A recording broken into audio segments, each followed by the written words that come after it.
It's October. Sherry and I are in the dining room setting up the fall trees. I light them as Christmas trees, but then I unplug the color lights, but loosely wind orange, brown, and yellow lights on the outside of the tree to make them appear as fall trees. We'll decorate them. But once it's time to pull all the fall stuff off, this will get some of my new Hallmark ornaments that I just picked up during the October debut.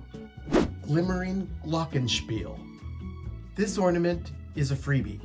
Hallmark has been releasing a number of these band member ornaments where snowflakes are featured for several years now. I have lost count as to how many of these I've received, but you have to present a coupon that you receive in the mail from Hallmark in order to get that ornament during the October debut.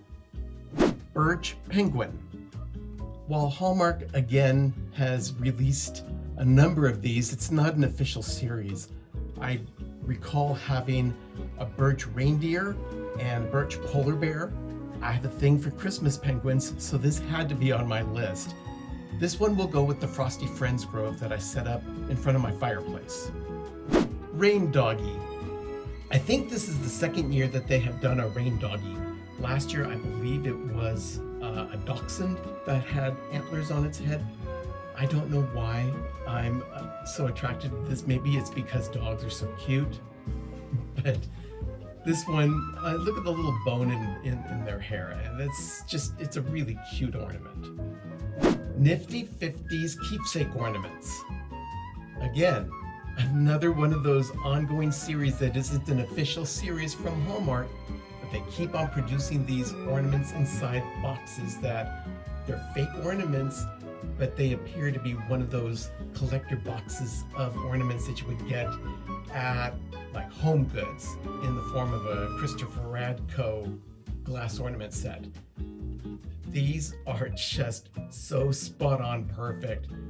And I want to say that there's, 10 of them out now, I guess, that they've released over the last 12 or so years. I just can't say no to this. Holly Jolly Santa. This one appears to be a companion piece to the previous ornament I just showed you, the Nifty 50s Keepsake Ornaments. Santa does light up. I don't have the batteries in this ornament just yet, but I've seen a sample of it online, and it's Santa just glows. It's crazy. Cute as a Button. I'm getting into the ones that are actual official series right now that I've collected for the debut. This one is a third in the series. They don't announce that it's ending, so I'm assuming they will have another one out next year. They also had a companion piece that I got as a limited edition earlier this year that goes with the Cute as a Button series. Of course, it's called Cute as a Button because there are buttons prominently featured in the structure of the ornament. Very, very cute. King of Hearts. This is the 7th in the Noble Nutcracker series. I got started on this in, I think it's 2019. They've had 2 or 3 thrown into the mix over the course of the 7 years that they've been releasing this. And of course I get them all because I'm a sucker. At some point, I'm sure I'll have some sort of wreath or garland that features all of these Nutcracker ornaments by themselves. But they're really, really well done. Christmas Is. This is the second in the Christmas Is series, which features characters from the Peanuts comic strip. This year is the 75th anniversary of Peanuts, and it's also the 60th anniversary of A Charlie Brown Christmas. Peanuts 75th Anniversary Special Edition. Could you get a longer name for an ornament that's just a simple glass ball? This one I felt like I needed to have. Again, I'm a big fan of Peanuts. I love Snoopy. Anything Snoopy is a good thing. This glass ball is not a traditional satin ball that I've collected in the past. It's not plastic, it's actual glass, and it appears to be like a thicker blown glass. It has a frosted kind of quality to it, and then it's wrapped with Snoopy and Woodstock.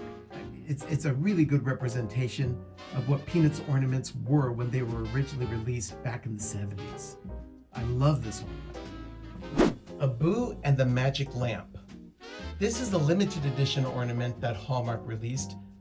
Every year they do 2 or 3 limited edition Disney ornaments that make me happy that I'm a Keepsake Ornament Club member, because I get in a day before the general public gets to purchase any of these ornaments. Since these are limited edition, there's no guarantee that you're going to be able to find it. You can't even pre-order it because it's not part of the pre-order wish list that they release in the Dream Book back in the spring. So I was very, very happy to get my hands on this one. Kronk and the Squirrel. This is another limited edition ornament that I was able to get. It goes with the ornament that you're going to be seeing after this one, but I wanted to keep the limited edition ornaments together. I'm a big fan of the Emperor's New Groove, and I'm glad to see that Hallmark is finally featuring some of the characters from the Emperor's New Groove in their ornaments. I'm hoping that they do an Ema villain limited edition ornament at some point in the next couple of years to go with these ornaments that I'm featuring right now. Emperor Cusco. This is the other Emperor's New Groove ornament that I was talking about. He is such a narcissist, and the fact that he is able to come around after befriending a villager to help him get back to the palace after he's been transformed into a llama, it's a really good story. It's definitely a buddy comedy, and it's one of those sleeper hits for Disney. It didn't do well at the box office, but it has a rabid fan base. I love this movie. Let's Get Dangerous. Darkwing Duck was another one of those cartoons that captured everyone in the 90s when the Disney afternoon was broadcasted on local television. It was one of those syndicated shows that was on the channel where Arnie used to work in San Francisco. Arnie knew about Darkwing Duck when they were going to be bringing it to the Disney afternoon before anyone else did, because he worked at the station. But this is a really good ornament. On the Case, Chip 'n Dale Rescue Rangers. This is another one of those ornaments that I just had to have. You put Chip 'n Dale on anything, and I'm going to grab it. I don't know what it is about them, but they make me laugh. I remember them being funny in the show. I remember that they could play off each other really well. But that also extends from the history that they had when they played with Donald Duck in all those multiple shorts back from the 40s and 50s. I love Chip 'n Dale. Friends of a Feather.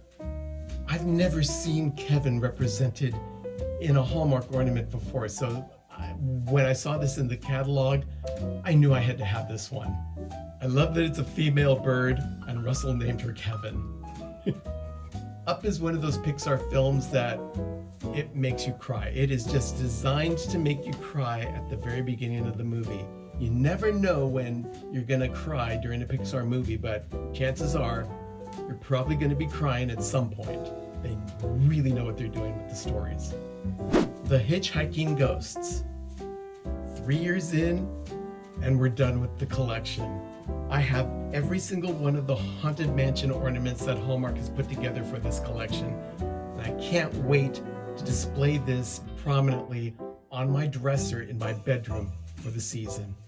These ones will not be going on this tree in the dining room because the ornaments are just so special. I want to be able to have access to them all the time, and I spend most of my time in my room. Why would I have them here on the tree? I'm the one at the bottom. I should be able to enjoy that. This is going to be one of those collections that may or may not get put away at the end of the season. Fortunately, my haul for October was fewer than what I picked up in July. I was able to afford these a little more readily. These are the 15 that I picked up this time around. If you're interested in any of the limited edition ornaments that you see here, run to your Hallmark store and make sure that you try and get your hands on them before they run out. Remember, adventure is out there.